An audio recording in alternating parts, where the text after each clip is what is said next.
Buenas tardes, saludos a todos. Bienvenidos a la presentación del día de hoy, que trata sobre la planificación urbana y el crimen. Y el enfoque de esta presentación, de la clase que vamos a tener, es qué pueden hacer los municipios ante este tema y ante los problemas de la delincuencia, del crimen organizado en los sectores donde se tienen que tomar acciones concretas para brindar soluciones efectivas ante ello, ya que la delincuencia como factor objetivo, medible, cuantificable, visible, genera una percepción de inseguridad subjetiva que afecta la vida de las personas que viven, trabajan, se desarrollan en un distrito en particular, ya que, a ver, la inseguridad tiene consecuencias, no solo en que los negocios cierren más temprano, tenga la vida de todos un horario más reducido, más limitado, sino que todo esto incluso tiene consecuencias sobre nuestra salud, sobre el mismo estado mental que podemos tener. Seguimos. Como introducción tenemos que repasar ciertas cosas, en particular, a ver, ¿por qué existe la ciudad? La ciudad se hizo para el hombre, para satisfacer sus necesidades, su ambición de crecimiento, y la ciudad provee a los ciudadanos de acceso a los servicios públicos y fuentes de empleo como pocas otras estructuras urbanas que han existido en la historia, o podríamos decir preurbanas, ya que, a ver, anterior a la ciudad tenemos la aldea, por ejemplo, pero la aldea no tiene la misma efectividad de la ciudad a la hora de proveer servicios y satisfacer las amplias necesidades del ser humano. Además, la ciudad destaca porque es un lugar donde existen múltiples redes de colaboración y networking.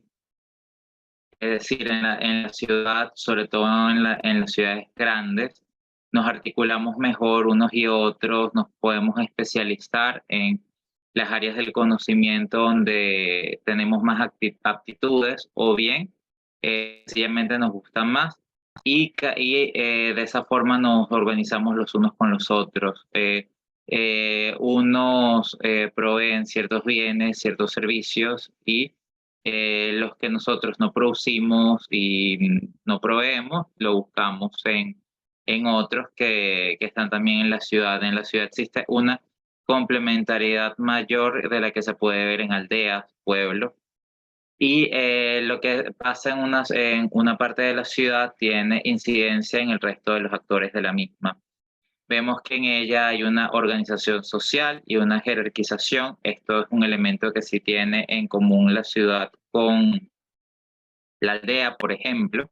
También hay una jerarquización, vemos que hay distintos distritos, vemos que la ciudad tiene un centro, que el centro tiene la importancia de ser un lugar que reúne, digámoslo así, las instituciones de mayor peso, tiene a ver, es el centro, no nada más hay que verlo incluso desde el enfoque financiero, sino también desde el enfoque de las estructuras de poder. Y esa también es la importancia del centro de la ciudad, que ahí están, a ver, las principales oficinas gubernamentales, ministerios, etcétera, por lo general. Y en todo esto, viendo que hoy en día hay nuevos paradigmas como la ciudad inteligente, eh, tenemos que tener siempre en cuenta que la tecnología debe ser un medio y no el fin de lo que vayamos a hacer, lo que queramos lograr en concreto. Y sobre todo en esto que vamos a hablar hoy, que es la planificación urbana para respuesta al crimen. Leo, bueno, las causas de crimen son diversas, pero hay una relación entre la inseguridad y el diseño, planificación y gestión urbana eficientes. ¿Por qué?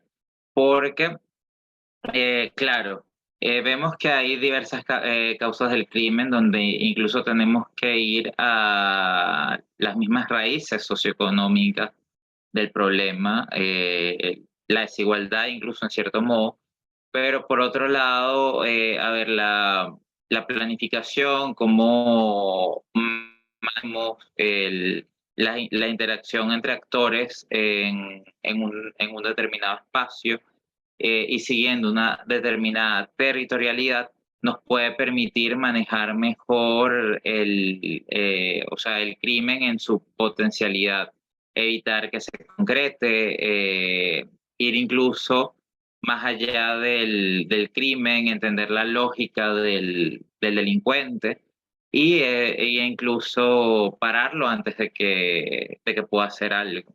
O sea, todas esas son herramientas que tenemos a partir del diseño, la planificación y la gestión urbana. Bueno, aquí vemos unas imágenes de ONU Habitat, acá se les cita, y ciertamente las actividades delictivas tienden a proliferar más en ciertas áreas, en ciertos lugares que en otros. Por ejemplo, podemos ver que son lugares más solitarios, no tienen suficiente alumbrado, la presencia policial es escasa o la policía no tiene suficiente autoridad para imponerse, para hacer cumplir la ley. También está el mismo tema de los edificios abandonados. Quizás no solamente los edificios abandonados, también hay que hablar de los edificios que son ilegalmente invadidos o ocupados. Todo eso tiene un peso, una influencia en que un lugar sea más vulnerable ante el crimen que el otro. También las actividades delictivas suelen proliferar en calles con difícil acceso, así como en áreas poco vigiladas o con reducida visibilidad en donde es fácil esconderse. Claro, esto también hay que verlo desde un punto de vista, digámoslo así, más amplio, porque sabemos también que los distritos financieros céntricos, el crimen, sobre todo en la modalidad de carterismo, prolifera. A ver, en lugares donde hay grandes aglomeraciones de gente. Eso también es una característica que hace vulnerable a un sector para ciertos tipos de crimen, siendo que las actividades delictivas son amplias y abarcan muchas áreas. Entonces, si nuestras acciones se centran en mejorar el alumbrado público, en proveer de mayores servicios y actividades una determinada zona, de manera tal que haya más paso y tráfico de personas que estén viendo lo que ocurre en un determinado lugar y estas además sientan la confianza de intervenir, de decir lo que está mal y además de denunciar, que denunciar sea algo sencillo, fácil, que no sea tedioso, mejorar los mecanismos que tiene el ciudadano para denunciar lo que ocurre ante la policía, ante la guardia o los distintos cuerpos de seguridad que puedan estar en un sector, todo eso puede hacer una gran diferencia. Y también, por otro lado, es un tema de propiedad, pues los gobiernos deben hacer respetar el derecho de la propiedad. Un edificio invadido suele dar paso a grandes problemas de convivencia ciudadana en los sectores donde estos edificios estén ubicados. Entonces, todo eso hay que tenerlo en cuenta. Claro, por ejemplo, con este tema de las calles de difícil acceso, algunos podrán decir, bueno, hay urbanizaciones que son de difícil acceso y no necesariamente son áreas peligrosas o inseguras.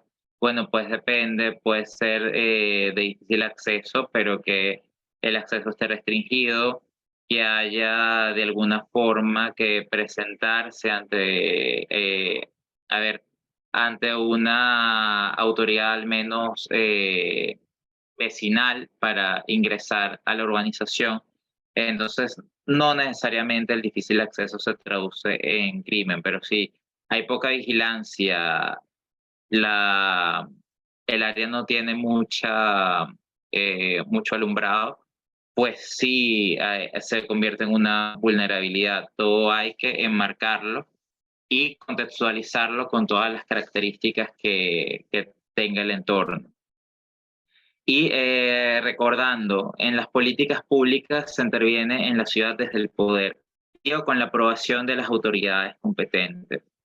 Y en este orden de ideas es claro para nosotros que la gestión urbana, la arquitectura y el urbanismo van de la mano con las políticas públicas.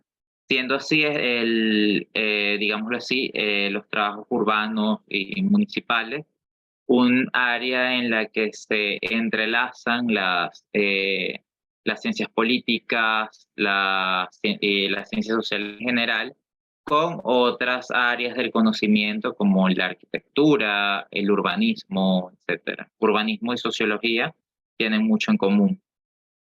Y así un adecuado diseño, planificación y ejecución de políticas públicas es esencial para tener ciudades armónicas que cumplan su propósito. Esto además hay que verlo a través del tiempo, porque las ciudades van creciendo, se van desarrollando, las poblaciones que se envían en las ciudades cambian también a medida que pasa el tiempo. No son las mismas, a ver, por el crecimiento poblacional, porque gente de un sector se muda a otro sector y llegan nuevas personas. O sea, las ciudades van creciendo, además surgen nuevos desarrollos habitacionales en áreas que anteriormente eran periféricas y poco a poco pasan a ser integradas a la ciudad formal. Todo todas estas ideas que giran en torno al crecimiento, que es lo más común en vez de crecimiento de las ciudades, tienen que ser contextualizadas y entendidas para también planificar acertadamente en la ciudad, porque las necesidades que puede tener un distrito o un municipio en este determinado momento podrían no ser las mismas en 10 años. Habría que ver cómo evoluciona el sector. Además, hay también que tener en cuenta que las decisiones que tomamos hoy en día tienen consecuencias que no se ven de inmediato, sino se ven también a mediano y a largo plazo. ¿Qué quiero decir con esto? Que todo lo que hacemos tiene una repercusión y después hay que tomar políticas para atenderlo. Por ejemplo, un caso que eh, puede señalarse la intervención de los suelos, no nada más para construir nuevos edificios o nuevas residenciales o nuevas edificaciones que sirvan a distintos propósitos, sea comercio, sea empresarial, etcétera. Pero también está el tema de las consecuencias que tiene la intervención de los suelos y de que estos suelos, bueno, por ejemplo, cuando se construyen pozos de agua, todas las consecuencias que esto puede tener, los pozos de agua satisfacen una necesidad, pero también hay que tener mucho cuidado con los problemas que puede ocasionar posteriormente. No necesariamente los tiene que ocasionar, pero puede suceder. Entonces, tiene que haber una planificación, al menos para estar preparados en cualquier momento. Y si los problemas surgen, tener al menos una idea de qué es lo que se puede hacer para afrontarlo, qué actores son los que van a participar, quiénes son los que van a aportar ideas, recursos, además, etcétera. Siendo, a ver, no podemos ignorar que los recursos son esenciales en este tema, ya que es lo que se tiene tanto en tiempo, dinero, materiales para hacer, implementar ciertas acciones.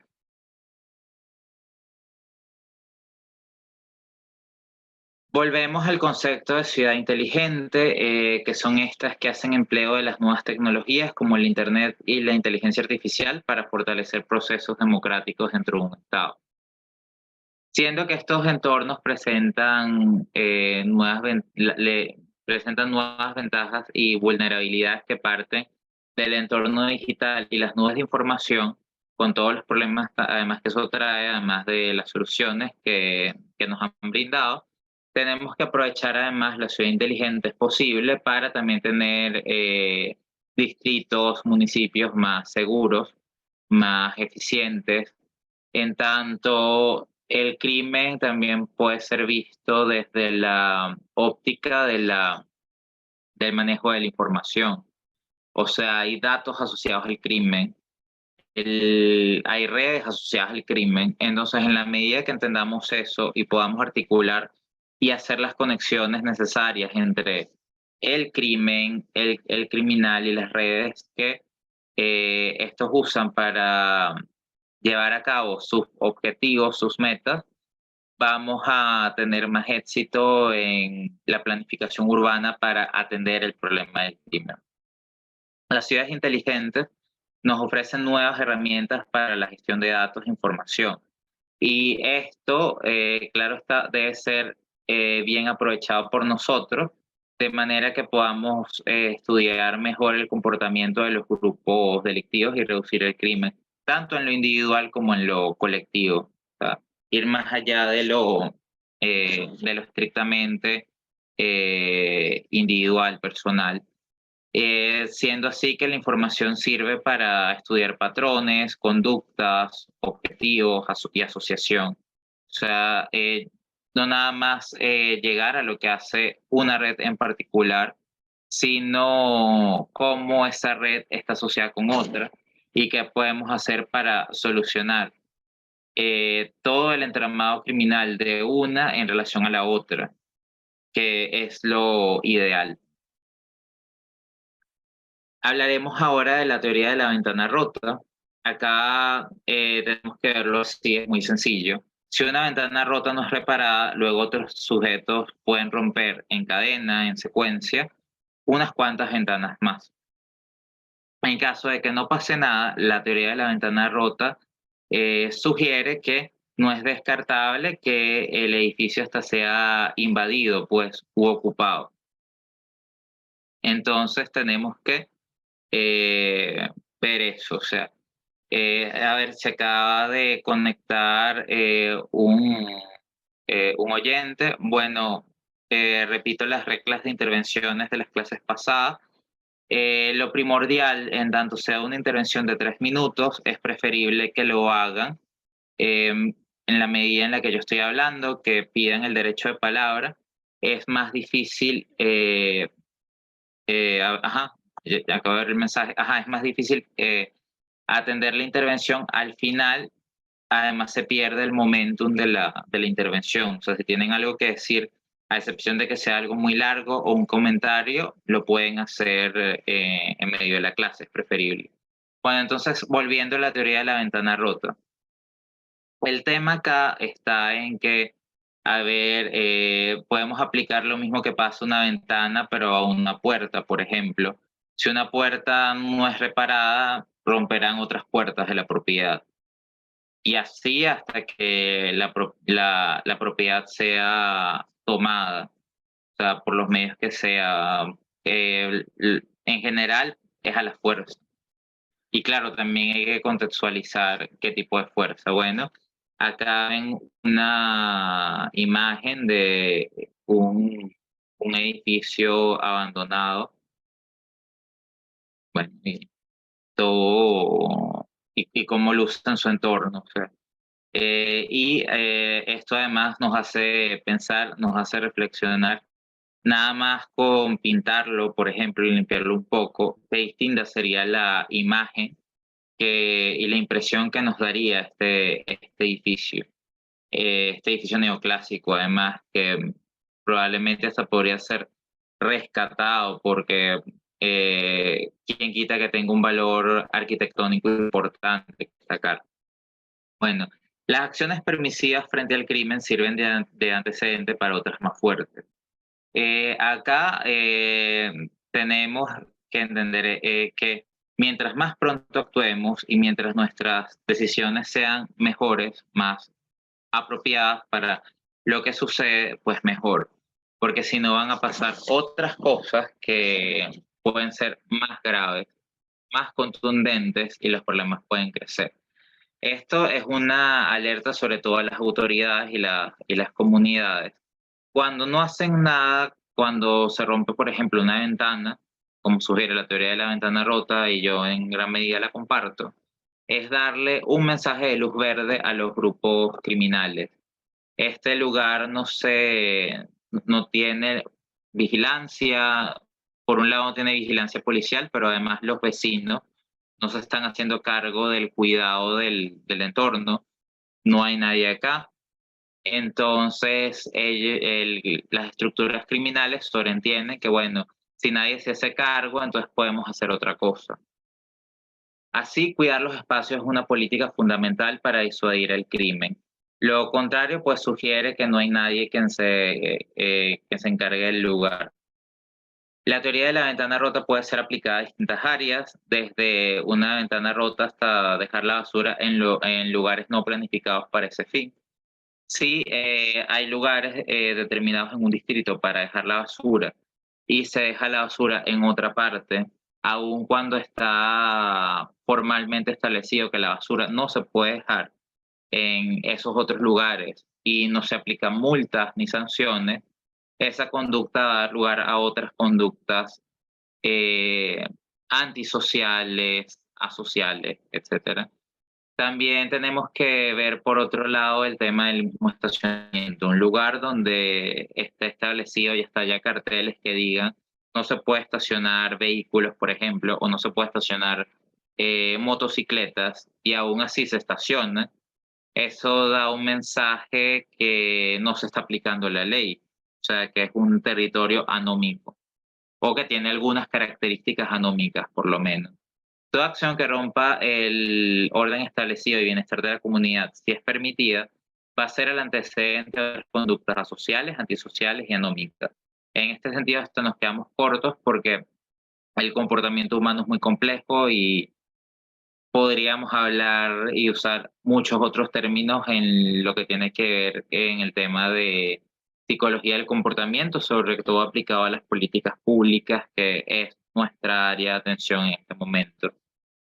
La pobreza o la moral, este es uno de los debates más importantes en este sentido, ya que por lo general se asocia el crimen a la pobreza, o esto pasa en lugares céntricos, concurridos, pero donde hay aglomeraciones, pero por otro lado se asocia tanto a las zonas donde esto ocurre como a los criminales con la pobreza. O sea, hay cierto razonamiento que sugiere lo siguiente: si son pobres, tienen más probabilidad de ser criminales, pero esa relación no está plenamente demostrada. O sea, la pobreza no necesariamente es la causa principal del crimen, hay otras más. Es un factor que tiene peso en este problema que tanto nos afecta, pero no estamos seguros de que sea el principal.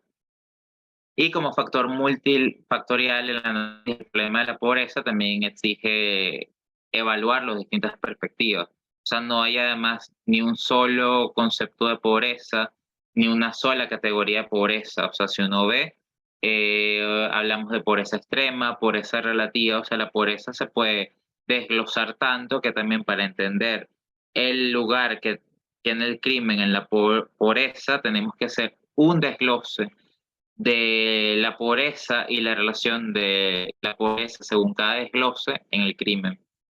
Y la moral y la religión tienen un papel importante a la hora de reducir los índices de criminalidad. Esto está muy interesante. Hay estudios que demuestran que en la medida que un distrito sea más religioso, sobre todo porque la religión sirve en gran medida como un compás ético de lo que está bien y de lo que está mal.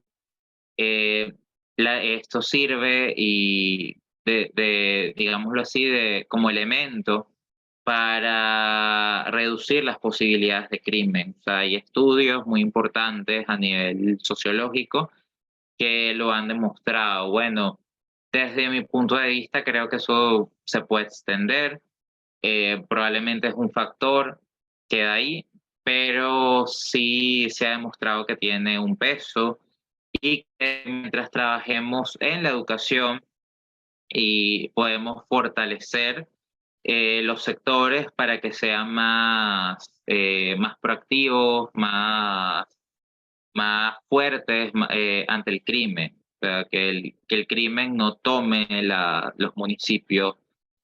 También esto en gran medida es logrado a partir de comunidades que son fuertes en lo moral y en lo ético.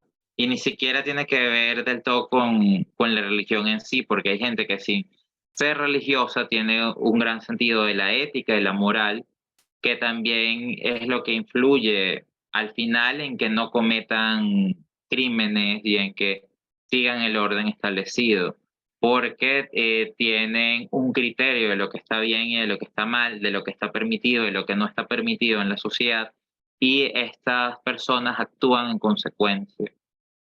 Entonces, la educación y la religión son dos áreas importantes en las que se puede trabajar para reducir la criminalidad. Así, a ver, desde el poder, desde las alcaldías, se puede hacer importantes proyectos de la mano de instituciones educativas, religiosas, sociales, que de esta forma se unan y se articulen los intereses y los objetivos de la sociedad civil con los de la sociedad política.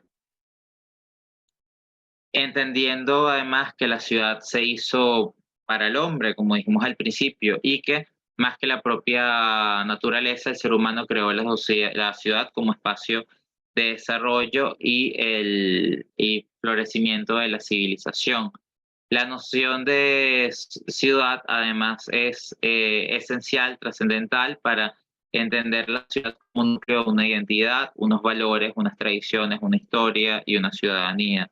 Vemos que la ciudad está atada a una cultura, a una visión del mundo.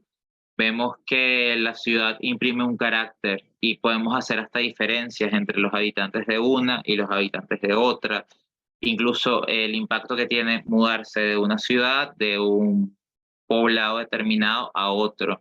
Entonces ahí está la importancia de la ciudad y de preservar la tradición.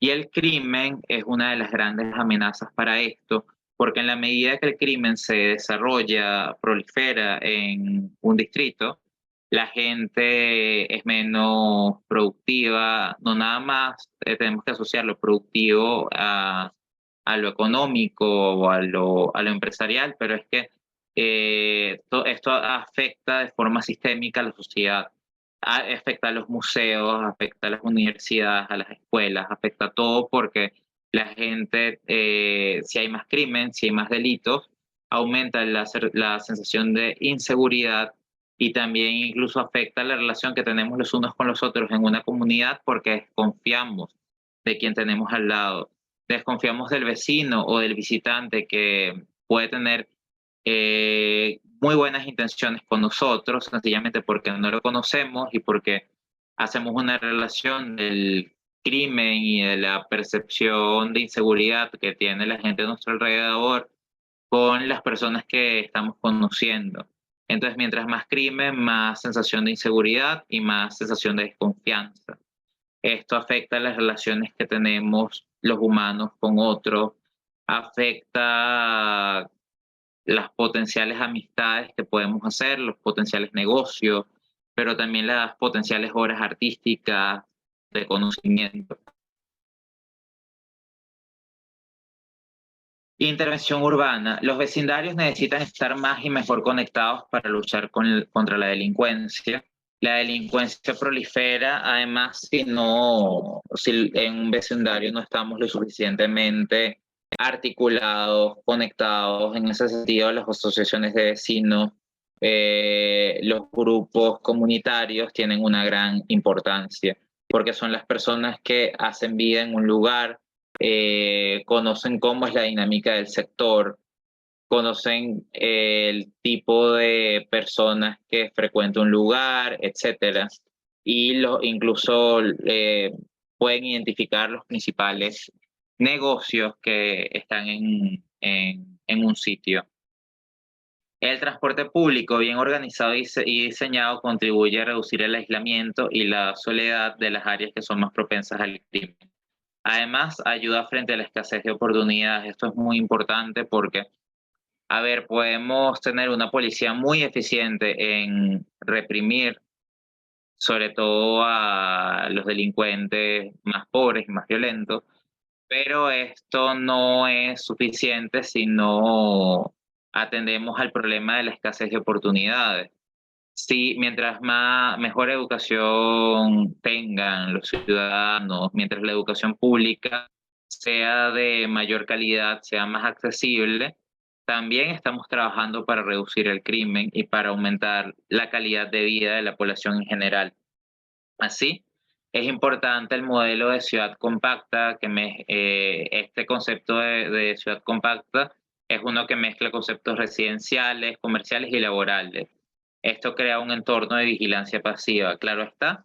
También hay que trabajar en la misma policía, fortalecerla, reinstitucionalizarla, porque también, a ver, si un distrito es concurrido, pero hay delitos y la gente no confía en la policía, entonces ahí también se entra en un estado anómico.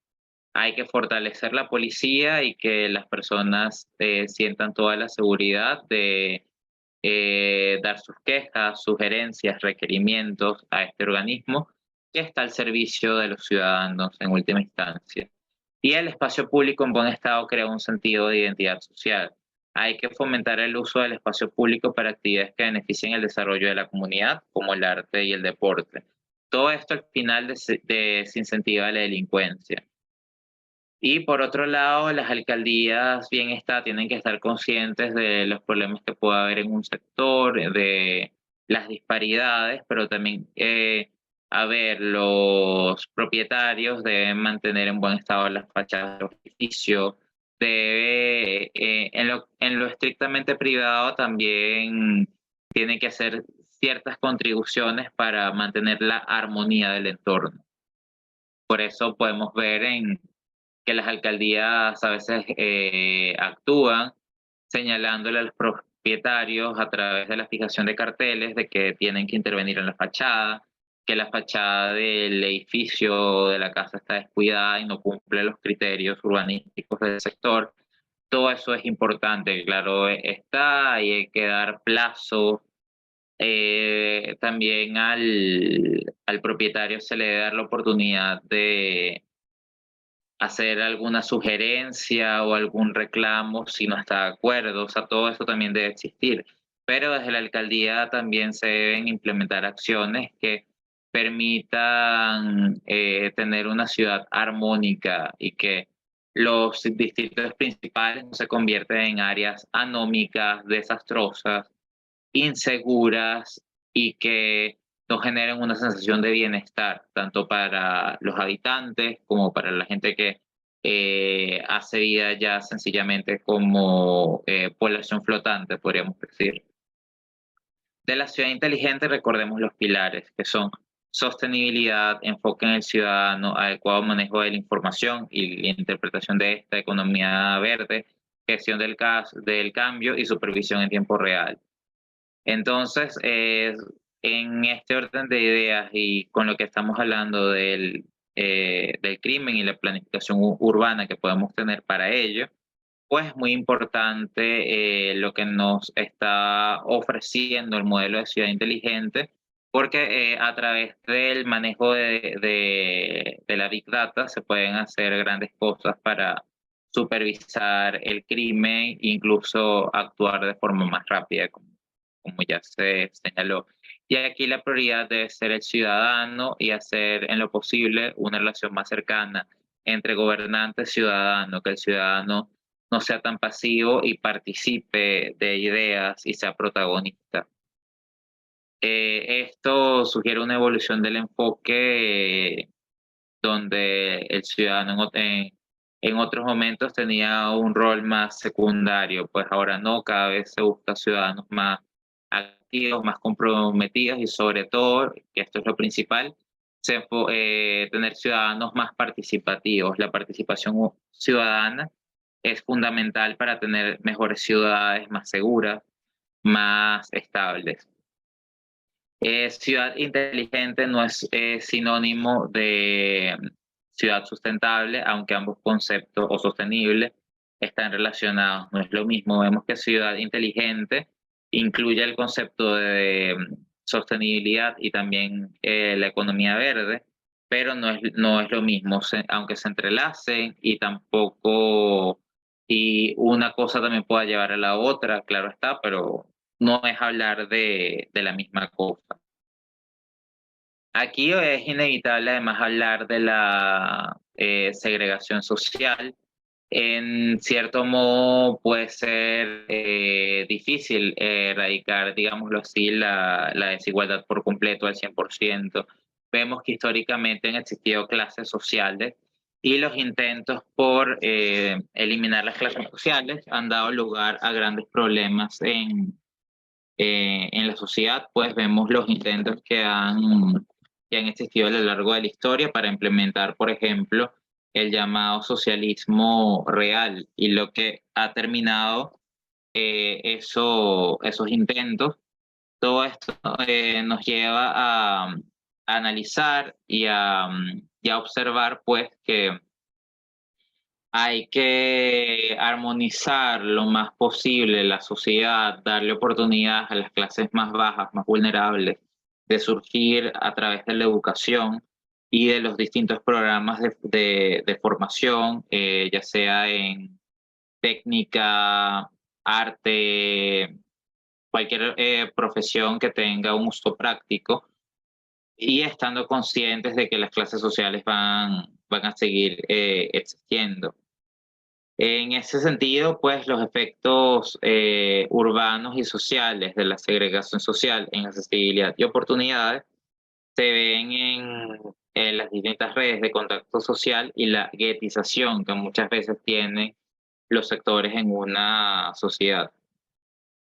Y, hoy en día la experiencia nos enseña que negocio inmobiliario y reducción de la segregación social son compatibles. O sea, no necesariamente hay ahí una contradicción o que la vivienda de interés social tiene que ser subvencionada por el Estado, no necesariamente o no completamente. Puede participar el Estado, pero no tiene que ser por completo. Todo esto además tiene que estar orientado a crear también una clase media más amplia, más sólida, más estable, que al final sirve de sostén para el resto de la sociedad.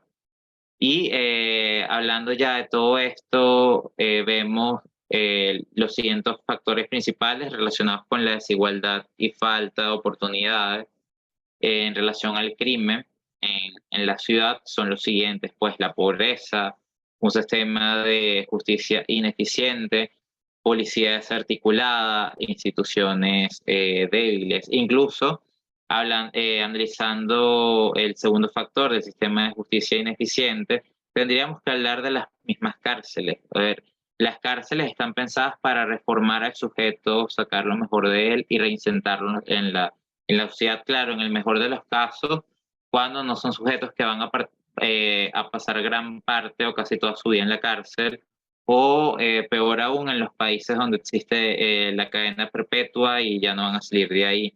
En el mejor de los casos se busca pues reinsertar al criminal en la sociedad, y la cárcel tiene que ser un lugar pensado para ello. O sea, la cárcel no debe ser un sitio donde se creen y se fomenten traumas en el sujeto, sino debe ser un lugar donde el reo pueda superar sus problemas, recibir orientación sobre lo que pasó, que él pueda entender por qué está ahí, que él entienda que tiene una dignidad como ser humano, así como el resto de la sociedad también tiene una dignidad que debe ser respetada, debe ser salvaguardada, y de esa forma se pueda reinsertar en la sociedad luego de un tiempo y pasado un análisis. Una cárcel debe garantizar los servicios básicos para un reo, debe proveer de todo lo necesario y debe también tener todos los especialistas requeridos para reinsertarlos en la sociedad y que se pueda sacar lo mejor de estas personas, que estas personas puedan rehacer su vida si es posible, si todavía tienen oportunidad para ello, es lo ideal. En tanto los retos de los municipios, tenemos que entender que hay muchas brechas entre municipios. Hay municipios más ricos que otros, municipios que tienen múltiples características distintas, hasta por la misma distribución, geología, diseño urbano. O sea, nos podemos centrar en la caracterización de los municipios mucho tiempo. Entonces, de ahí tenemos que partir, pues hay municipios que son más ricos que otros, hay municipios que tienen menos población que otros, y eso también influye el tamaño de la población. Si tienen más población, menos población, y en función de cierta cantidad de recursos, todo influye. Y además, no todas las regiones en América se dividen en municipios, también existe la organización en comunas, que tiene diferencias puntuales si comparamos los casos de Colombia, Chile y Venezuela. Eh, en estos tres países se habla de comuna, pero no necesariamente tenemos la misma idea de comuna, pueden haber algunos aspectos en común, pero otras diferencias.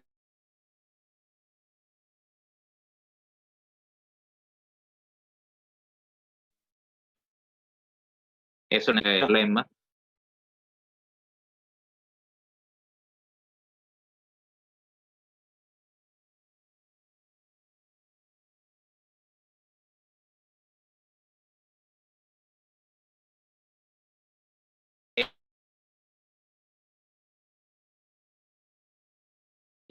Y esto hasta pasa en municipios, porque eso es una de las, considerando este tema de la segregación social, hay que considerar que la ciudad y los distritos deben funcionar de forma armónica los unos con los otros. O sea, no, la segregación residencial, si bien ha existido históricamente, y hacerla desaparecer por completo de un día para el otro es inviable. Debe hacerse lo posible por suavizarla, mitigarla y mejorar poco a poco las condiciones de los sectores menos favorecidos en un municipio, en un distrito.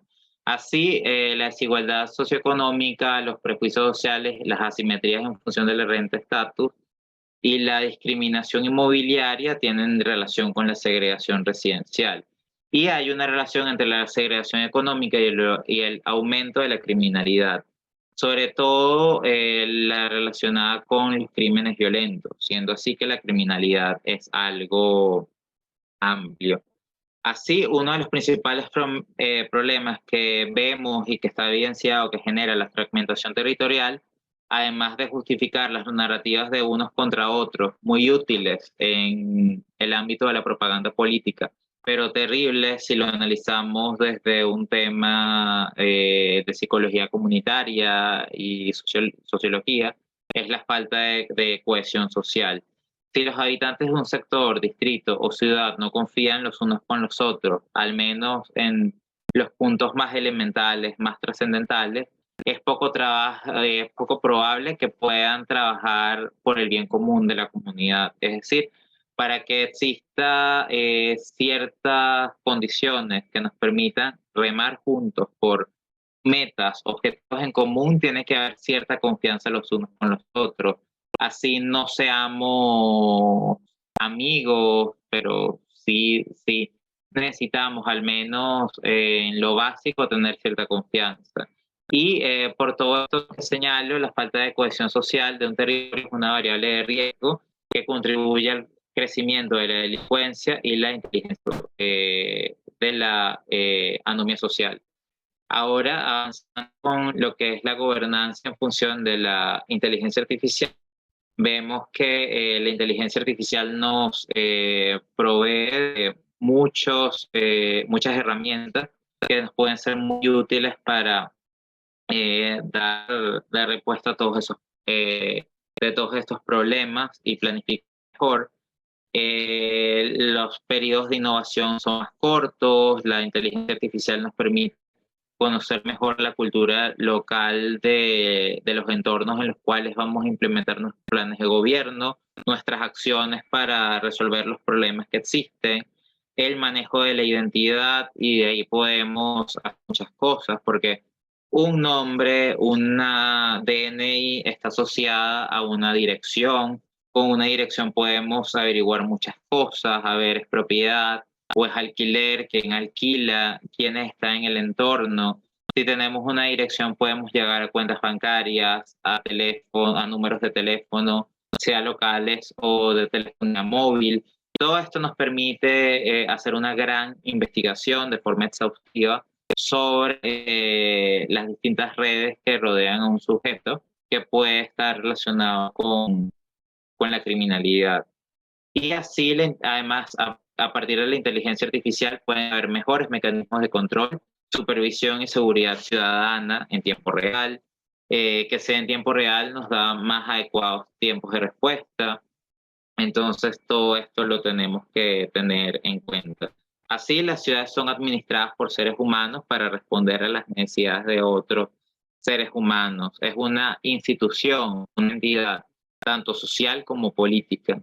Y la política, sí, en este orden de ideas, la debemos ver como la actividad donde unos seres humanos se relacionan los unos con los otros, se organizan y toman decisiones para defender los intereses que son de importancia, pues, común. A partir de la política nos organizamos como sociedad establecida, fijamos nuestras prioridades y hacemos los gremios. De esta forma vemos que el ser humano tiene una naturaleza que es política. Negar eso, en cierto modo, podríamos decir que es hasta negar la misma eh, naturaleza humana. La ciudad es un organismo y por esta razón los partidos políticos estudian lo que es la ciudad. Entonces, bueno, ya van a ser las 4. Quisiera saber si hay acá alguna pregunta. O sea, por lo general dejo los 5 minutos para conversar con los estudiantes que hay. O sea, Oh, pues excelente, Vicente. Pues en la clase de hoy pues tuvimos a una sola persona que fue Dieter, que estuvo con nosotros unos minutos. Sin embargo, la clase va a ser subida online a nuestro canal de YouTube, ¿no? Me parece un tema muy interesante y un tema pues obviamente que debe de ser tomado en cuenta especialmente hoy en día, en la forma que han ido justamente em, se han ido modificando, ¿no? La parte de las ciudades y la inclusión justamente de la tecnología para, eh, tanto para ayudar a reducir la parte del crimen como también dar un beneficio, ¿no? Al estilo de vida de las personas que están en ella, ¿no? Tal vez, puntos tal vez para aclarar cuáles serían por lo menos las diferencias específicas, ¿no? Que hiciste notar entre, por ejemplo, lo que sería la parte de Colombia, Venezuela y Chile a nivel de la parte de la organización, ¿no? Si es algo que pudieses tal vez aclarar para nuestros estudiantes, pues les daría un mejor enfoque, ¿no? Al punto que se trató durante la presentación.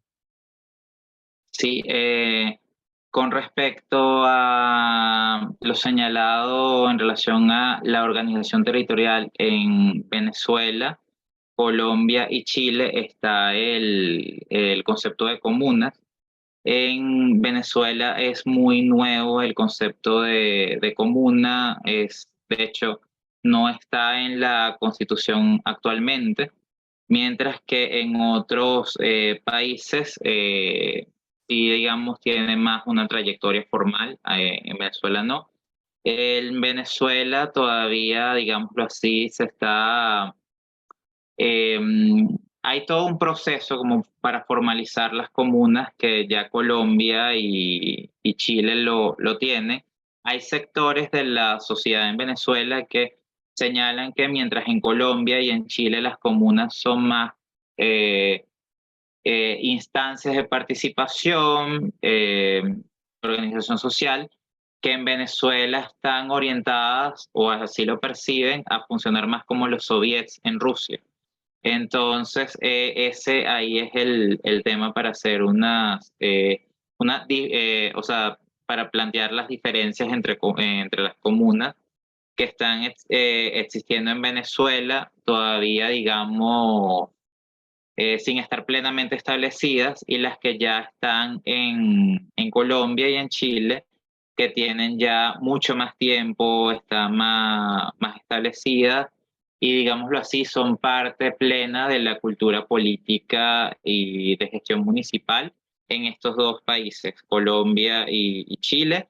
Francia, pero claro, Francia ya es en Europa, también tiene una historia con las comunas que acá en el caso de Venezuela no se ha tenido. Además que hay que subrayar la comparación que hacen algunos sectores con Rusia. Tampoco eso está muy claro porque habría que ver, o sea, siendo objetivos y factuales, cómo es que va a evolucionar la estructura de las comunas en Venezuela para así hablar a futuro con más propiedad sobre ello. Bien, perfecto, excelente. Tal vez otro punto que fue bastante importante, ¿no? Durante la presentación fue justamente el manejo de cómo se debería lograr un mantenimiento, ¿no? De lo que serían todos los elementos que son parte justamente de un municipio, ¿no? Donde justamente el darle seguimiento a las estructuras, al mantenerlas siempre, ¿no? Actualizadas, hacerle ese mantenimiento, pues para darle una mejor calidad de vida a los ciudadanos que forman parte de la misma. Ahora, esa parte, ¿no? En relación con el crimen, fue también importante el punto donde tú haces notar donde no necesariamente la pobreza es la causa principal de que exista crimen en un municipio. Ahora, por ejemplo, la parte de lo que sería crimen organizado, ¿desde qué punto tú verías, ¿no? La influencia por parte de lo que sería un gobierno como para tratar de justamente de controlarla en ese tipo de regiones? Porque muchas veces el crimen organizado está en sectores inclusive de clase media alta e inclusive clase alta. Sí, es cierto. O sea, aquí voy a ir la respuesta por parte. O sea, en Ujú. primer lugar, o sea, creo que hay que trabajar en lo que es la burocracia bien pensada, o sea, en el sentido de que la burocracia esté orientada a mantener la prosecución de los proyectos que existen. Por lo menos en el caso de América Latina, un gran problema es que se puede tener un proyecto, luego llega otra gestión contraria a la anterior, y lo que se hizo antes, aun si lo que se hizo antes estuvo bien pensado, no se le vuelve a dar seguimiento y se le descarta.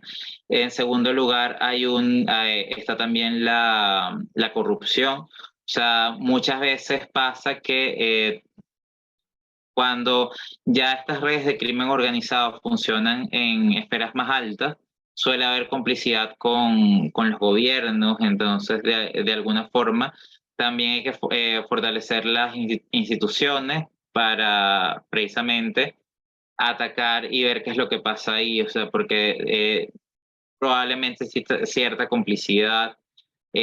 A ver, por lo menos, en tercero, con lo que me señalas de que hay relación del crimen organizado con, digámoslo así, las clases medias altas y altas de una sociedad. Es cierto. También eso, creo que en unas clases pasadas se ha señalado. De hecho, esa es una de las grandes paradojas con esto, claro. desde las clases medias altas y altas suele ser, digamos, una forma más sofisticada de crimen organizado, pero también existe. Y ahí también hay que ir atendiendo problemas más complejos de una sociedad como el clasismo y la corrupción, porque no es lo mismo la aplicación de la ley para el pobre, lamentablemente, que para el que tiene dinero o al menos tiene cierta posición social. O sea, lo podemos ver lamentablemente de forma histórica, no nada más en nuestra región, sino en el mundo entero. No, no siempre pasa, claro, pero en general, y hay ejemplos históricos para buscar. Bueno, estábamos hablando hace poco de Venezuela y podría dar un caso que es llamativo. En muchos países hispanoamericanos existió la ley de vagos y maleantes.